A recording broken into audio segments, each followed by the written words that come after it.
Assalamualaikum warahmatullahi wabarakatuh. My name is Nafisuddin. I am studying second standard. திறனலும் நாடுவது இஸ்லாம்.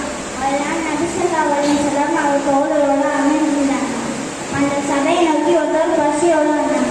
இப்போ நபி ஸல்லல்லாஹு அலைஹி வஸல்லம் இவருக்கு யார் உணவு கொடுக்குறீங்கன்னு கேட்டாங்க. அப்போ அபூதல்ஹா ரலியல்லாஹு யார் ரசூலே, நான் உங்களுக்கு விருந்து அனுப்பின்னு சொல்லிட்டு வீட்டுக்கு அழைச்சிட்டு போய் மனைவி ஒன்றும் சொல்லிக்கிட்ட நான் ஒரு விருந்தாணி வச்சுருக்கேன், அந்த விருந்தாணிக்கு சாப்பாடுக்கலான்னு கேட்டாங்க.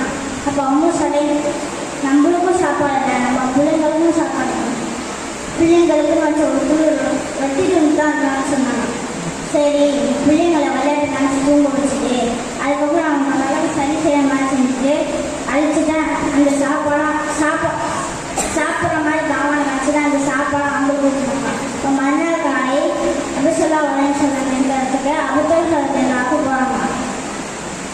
நேற்றில் உங்கள் வீட்டுக்கு ஒரு சம்பாதம் வச்சுல அதை கூலி எல்லாம் ஒரு குரான் வசனம் எடுத்துருக்காங்க. இந்த குரான் வசனம் என்னன்னா, அவர்கள் தாங்கள் அருமையில் இருக்கும் போதும் மற்றவருக்கு முன்னுரிமையானவன் என்ற அல்லாவோட வேற வசனங்களுக்கு அபூதல்ஹா வாதத்திற்காக நபி ஸல்லல்லாஹு அலைஹி வஸல்லம் இதை சொல்லிக்காங்க. இந்த கதையை நீங்கள் தாங்கள் அருமையில் இருக்கும் போதும் மீண்டும் நிறைய உபசரிக்க வேண்டும். அஸ்ஸலாமு அலைக்கும்.